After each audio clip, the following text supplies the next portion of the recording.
Dad has a rule that you have to work somewhere at least for 1 year before you can come back. This is always an opportunity and never an obligation. He presented it to my sister and I that way, and it never put pressure on us. What is this place? They were like, wow, do you have time to show me around? And I was like, yeah, I actually do. White Oak Pastures, this is first and foremost we're unapologetically a working farm, but to add to the organism that is White Oak Pastures, we need to have food.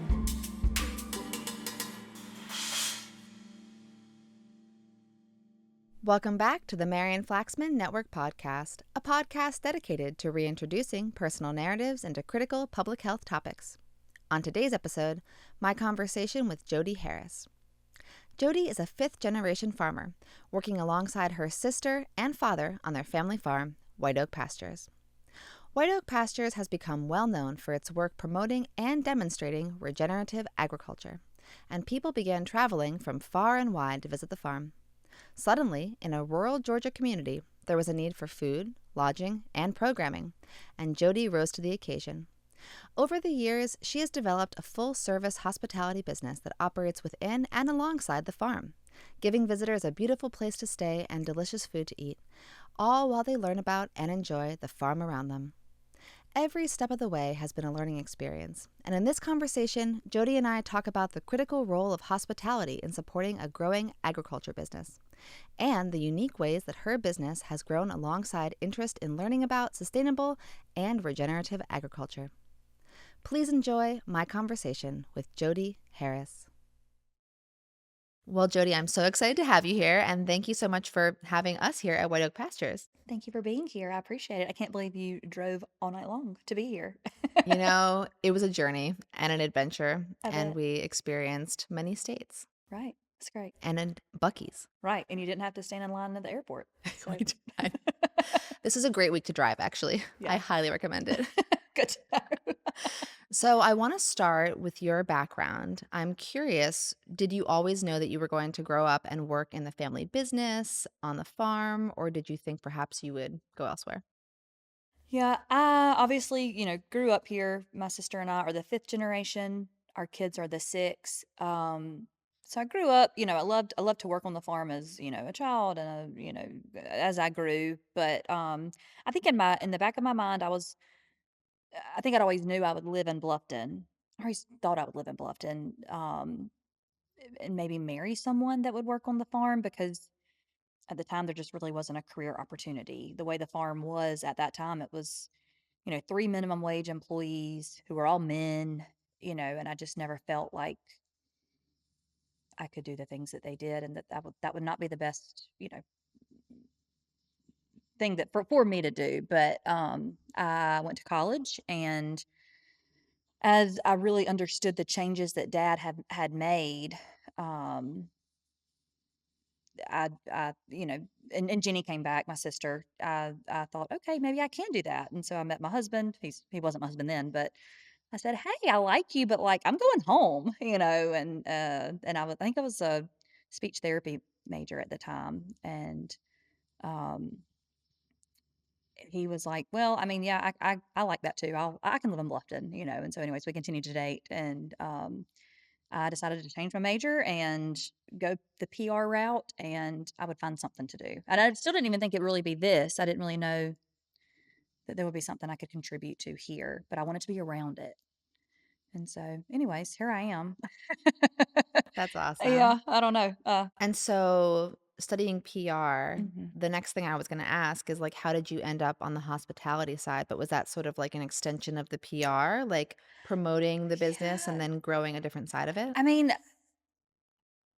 I guess I thought if it was broad enough to do anything, maybe I just left the options open. But Dad has a rule that you have to work somewhere at least for 1 year before you can come back and, work for your dad, work for him. And I respect that rule. My children will also have that rule. I want them to know that this is always an opportunity and never an obligation. He presented it to my sister and I that way, and it never put pressure on us. But I started full time, like on the payroll, paid employee, in January of 2014. And so honestly, for the first year, I just sat at dad's desk and looked at him. I mean, I was able to travel with him, and I'm so grateful for those opportunities to just really like observe and listen and learn, but I did not earn my paycheck. I mean, I was just doing anything I You were an could. intern. I felt like an intern, Yeah. yeah, and I wanted to, you need to start at the bottom, and Yeah. so I would go and like serve food at the pavilion when we opened it, and I don't even think I was really officially here yet, but I just wanted to like earn my badge, and so, um, anyways, people would come in at the time. Highway 27 had actually just became a 4 lane, and so people were stopping off a little bit more, than normal, and um, they'd walk in and they would like see this window with just these big men just cutting up, beef carcasses. And they would look and be like, I need to go to the bathroom, and I was like, oh, yeah, through there. Go ahead. We had a little tiny storefront in the front of our red meat abattoir. And they would come back out, not so much in a tight. So they were like, able to like really observe. And they were like, what is this place? And I was like, yeah, White Oak Pastures. We're a grass fed beef company. We raise other species. This is, I'm the fifth generation, yada yada. Yada. And they were like, wow, do you have time to show me around? And I was like, yeah, I actually do.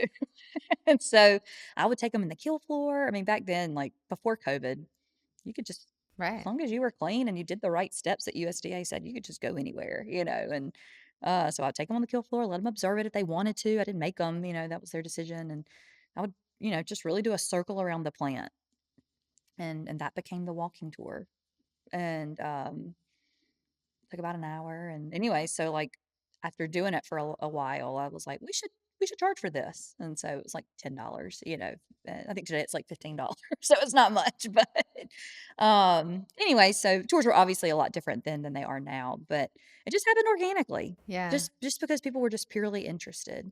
And so was it like a growth from that? Like one day you're thinking, maybe we should have places they could stay. Well, it was because when we would finish, they were like, well, we're hungry. Where can we eat lunch? And we did serve food, but it was really just for the people that worked here. It wasn't ever meant to be anything that makes money. It was just to be a convenience for all of us. And I was like, well, I mean, you can go to McDonald's. I was like, but I mean, we do serve food. Like, I don't know. Like, I guess I could take your money. I don't think we had a point of sale down at the like pavilion where the kitchen was. And anyways, we figured that out. And I'm hearing organic growth. oh, organic, for sure, organic growth. 100% organic. So we started like opening it up to the public, and that was fun.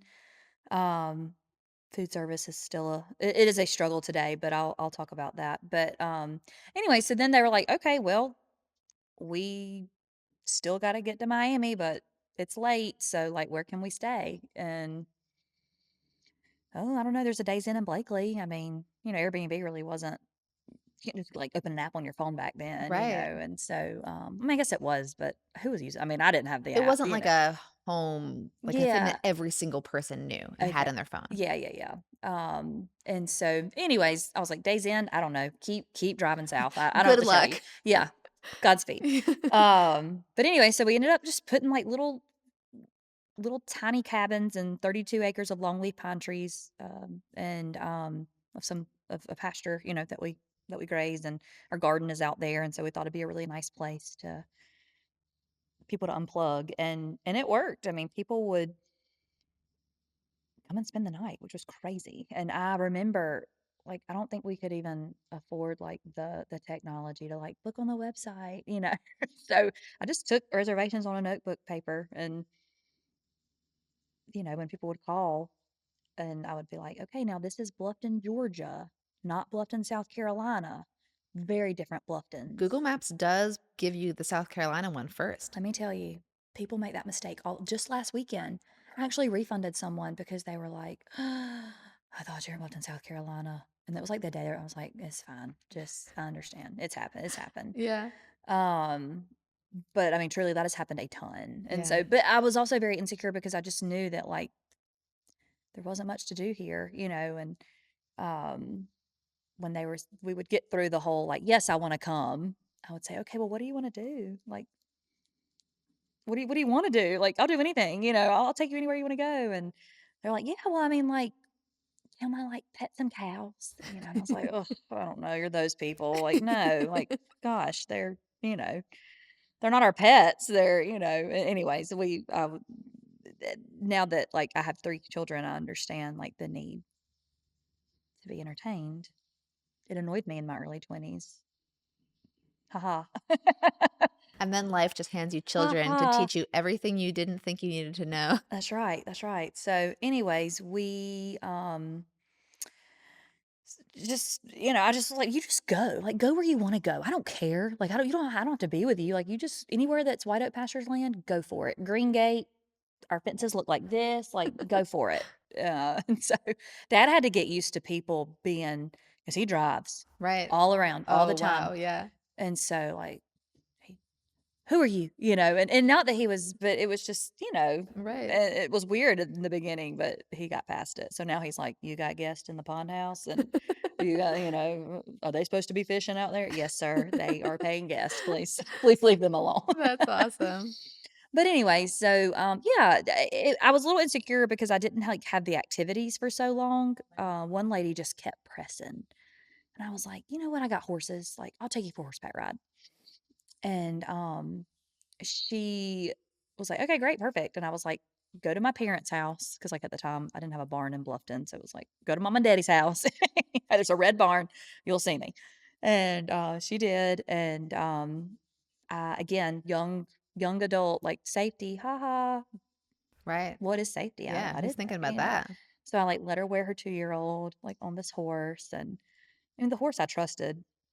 But, all was fine, and we kinda get back to the barn, and we have elderly horses, so, I mean, they're really fine. I mean, animals are unpredictable. Of course, I never promise someone they're just gonna be perfectly safe, Of but that's course. always the goal.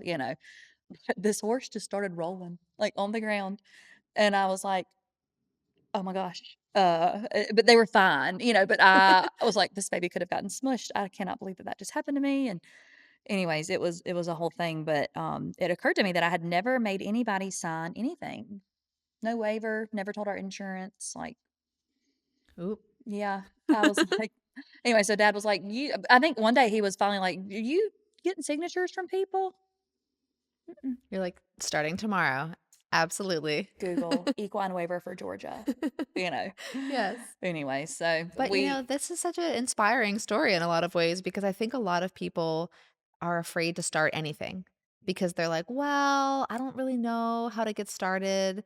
And, like, I just opened break a the Yeah, rules. break the rules, make mistakes. Stupid mistakes. And it's like a fugue state that you enter. Like, I opened a restaurant when I was 24. When I think back to that, Yeah, I literally have no idea how I figured all those things out. I'm like, how did I know where to buy that equipment?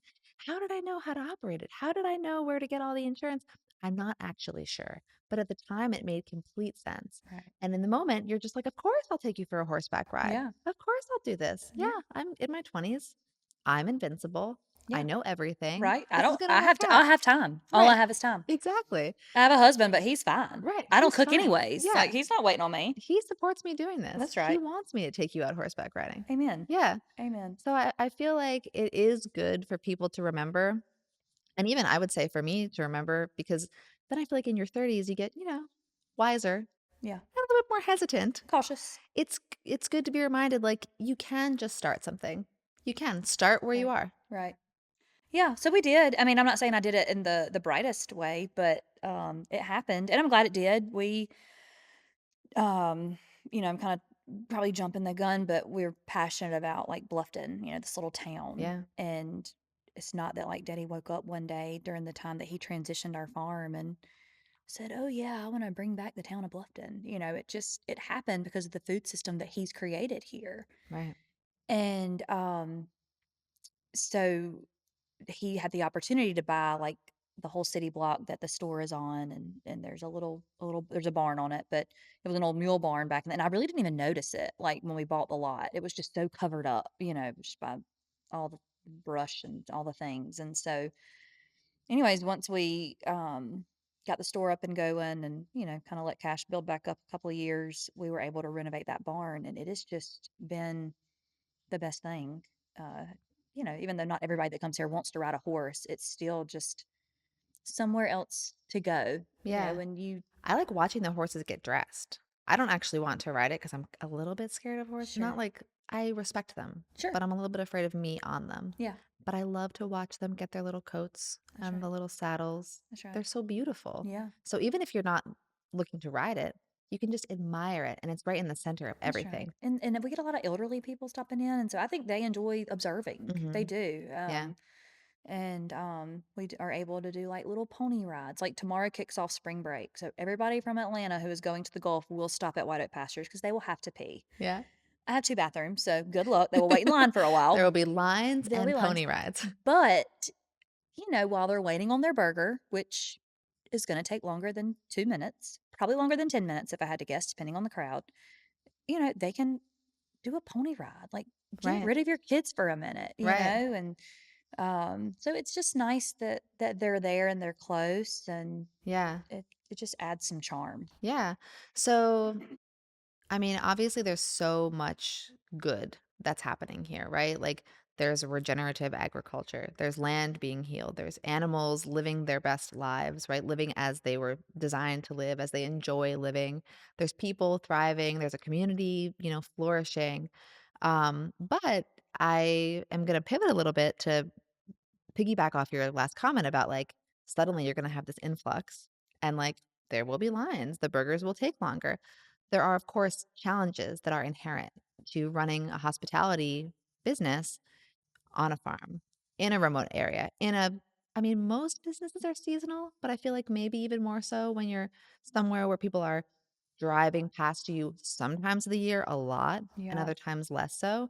So I would love to hear a bit about that. Like, what are some of the challenges to running a thriving, sustainable hospitality business on a rural farm? Sure. We were, I'm gonna say, forced in this business, and I mean forced in a very good way. But, just for the what I just said about, the person coming in and taking a tour and they wanted to eat, like they need to lodge, we were forced in this business. And I wish I would have gone to school for hospitality. I don't really have the eye for things. I'm not a good hostess like at my house. Like when my friends come over, we eat off paper plates and paper towels. I don't have matching napkins. Like I don't look at myself as a hospitalitarian because I'm not like, I went to college with girls who are true, like, "Wow, you thought of every little detail." I'm not. So I've been a little insecure throughout my career that I'm not that person, but I'm passionate about what we do, and I'm passionate about teaching it.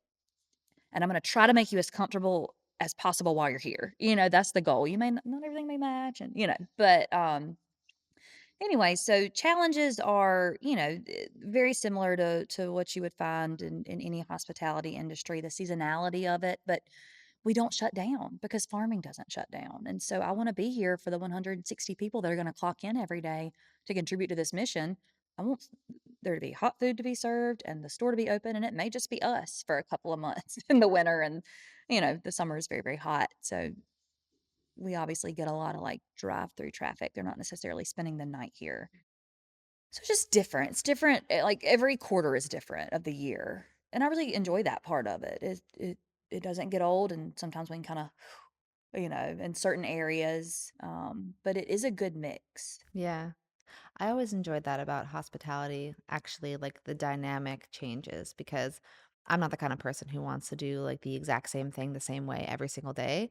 So the fact that like even in a restaurant, Monday through Sunday, no 2 days are the same. Every day has its own arc, its own cast of regulars, its own challenges. You're going to run out of things on Saturday. You're going to have too much of something on a Tuesday.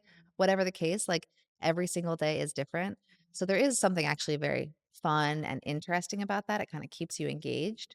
One of the things that I know also that can be challenging is recruiting because obviously the big hospitality schools who maybe you want to reach out to them, they're far away. In fact, when you and I first met, you had just gotten back Yeah. from Rhode Island, Yeah. where you had traveled up to find some hospitality kiddos to see if any of them wanted to come down and check out White Oak Pastures. So, how has that process been? Have you been able to reach? I call them kiddos, but Yeah. it's because one of my children Well, is in and fact a and they are, hospitality, let's be and they're honest. babies. Yeah. I recruiting can be challenging. I'm really grateful for the perfect mix we have right now because I would say half of the employees here are good local people, and the other half are good people that traveled to be here and moved here. For probably not forever, and that's okay, but for a period of time, they are here to gain whatever experience they're hoping to and contribute to the mission. And so as we have decided, oh, we really got to be in the food business, don't we? Or we really got to, be in the education business, or, all of those things. It's been nice to travel to Providence, to JWU, and, um, to see if people would be interested in this rural living. And thankfully they have been. I've got an alumni from JWU now, and he manages all the education on the farm, and we have an internship program that's 12 weeks, and that really brings the outsiders, the out of towners here, and they get to be here for a 12-week span, which should be enough time to decide if you like Bluffton or not. You know, People all the time, and we have a hospitality intern, but like on the production side, where it's you're working with this all the species of animals, and all the things outside in production. They may say, "Oh, I want to be a farmer. I want to regenerate land," and they get here and they may hate it. So it's a good, like, you don't have to have much skin in the game. You just come. You pay like a 250 deposit on your housing, Right. and that's really it. Is that an opportunity? Like, if someone comes here and they think, "I wanna be a farmer," but then they hate that side of it, Yeah.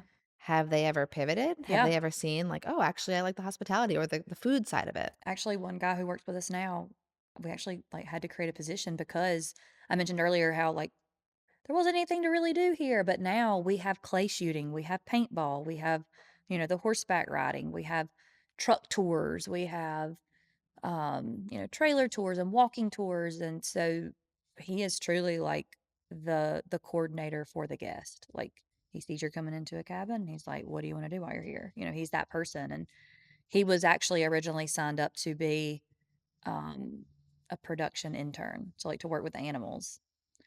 But I realized before he got here, I was like, "Oh my gosh, we're gonna be really busy. Like, I'm gonna need some support," because we had a lot of classes coming up, and that part is very seasonal, and we were just in a really heavy, heavy time of it. And the lady who was in charge of our internship felt that he would be a good match to work in hospitality. And she's like, "Would you want to do this instead?" And he said, "Yeah."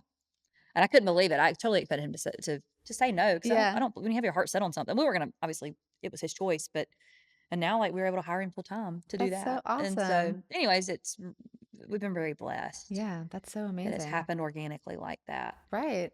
So maybe it's hard to predict because as we've really covered, like so much of this process of the growth of the business in the last, 10, 15 years has been so organic.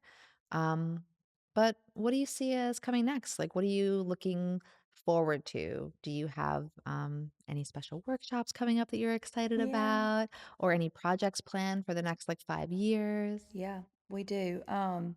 Actually, a workshop we have coming up, we're doing a Native American workshop. And our workshops have always been just very like focused for like homesteaders, like foraging or beekeeping or organic gardening 101. But this man kind of just stumbled upon me one day in our little restaurant, and he actually is related to someone who works here, and he is an expert on Native Americans and indigenous people that were here. And I was like, "I want to know, I need to learn more. I want to learn more. Like, can you put on a workshop? Because I bet you there's people here too that want to learn more. And if it's just locals that sign up for it, that's I great." want to learn more. Yeah, Daddy said, "I'll be there. Like, Yeah. get it worked out. Yeah. I'm coming." And so yeah, it's slated for April, and so I'm excited about that. We've never done that before. I've never had someone that's truly an expert. Right. Like, you pick up an arrowhead and he's like, "Oh yeah, this would have been." I was That's like, so "Wow." And awesome. so anyways, he's local, so like I can hire him to do this multiple times a year. Yeah. Do you guys ever record or stream your workshop or it's all local? I would love to do that, and I will do it. I just haven't necessarily had the resources to do Yeah. it. I'm not techie, but I'm also in the business of bringing people here. Mhm. So like it's not that I don't wanna spread the love and the information, but I really want you to come here. It just won't be Totally. the same, You guys drive the 14 hours. I Right, just do it promise it's worth overnight. it. Get in the car, drink some coffee at 2 o'clock in the Right? morning, get there. It's gonna be worth I it. love it, I love it. Yeah, and so, I mean, not that I'm trying to be selfish about it, but I don't know, I just feel like if you're gonna do it, you might as well just come here, Yeah. so anyways, that's I mean, we do a lot of workshops, but that's just a new one that we have coming up. We have plans to, like, build a real restaurant. I say we have a restaurant, and we do. We serve food 3 times a day, 7 days a week, but the kitchen is in 2 food trailers, and so it's a lot of logistical, um there's a lot of logistical issues that the customers really don't see. You know, those people coming in the Gulf, like, coming from the or going to traveling to the Gulf or home from the Gulf, coming in at 12 p.m. on a Saturday, like, they're ready to go, and I'm like, "It took me 2 years to raise this cow, you're gonna have to sit down and stay a while, I can't get it to you in 2 minutes," and so, it's and most people are really lovely about it, but, it's very hard to manage that kitchen. The people that work in our food service are wonderful people, and they have made it work, and I'm grateful, but it's time to build them something better. They deserve better, and so we're gonna build a really nice kitchen.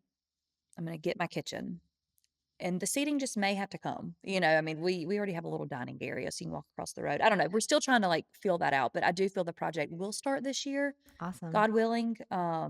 It's yet another thing that you could make like a Right. spectacle or a Yeah, thing people could look at because yeah, people love to look at a kitchen. I think so, and that's where the money's gonna be. I don't have a big budget to build a restaurant because at the end of the day, food service is not gonna keep us afloat Right, you're a farm. at White Oak Pastures. This Yeah. is first and foremost unapologetically a working farm, but to add to the organism that is White Oak Pastures, we need to have food. We need Yeah. to feed our people and, the people that care enough to come and visit. And so we're just really trying to figure out what that needs to be and how we can do it in stages. I think I will have a real restaurant with climate control one day. Mhm.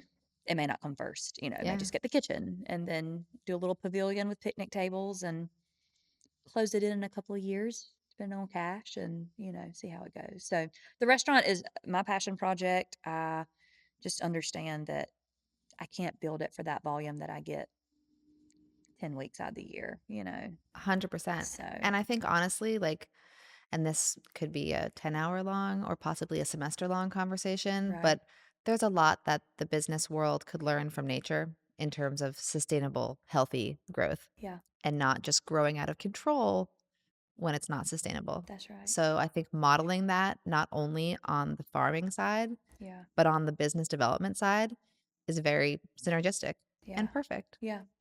Well, it's 100 degrees here in July, so I mean, I get it. I'm not going to be pumped about sitting outside in a pavilion with a little fan, but These days, you can get one of those little you self-coolies, can. And I've got it. It's like a free sauna. It'll make people go in the Sweat it out. store and maybe People shop. are paying a lot to have saunas in their Right? homes. They Just are. come, sit outside, have your lunch in 100 That's degrees. right. Do it. That's free. Do it. Do it. Do it.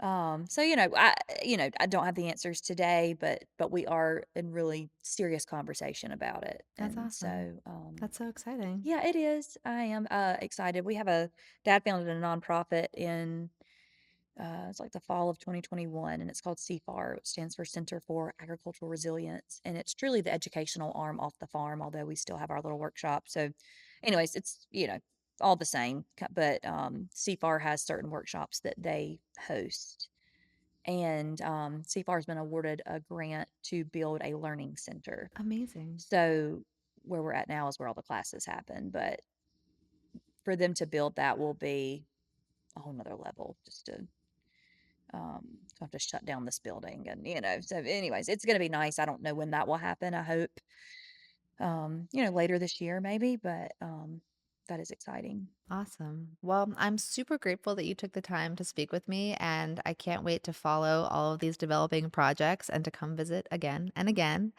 And we will, of course, put links down below to CFAR and to White Oak Pastures and to all the exciting workshops you guys have coming up. Thank you. Thank you so much. My pleasure.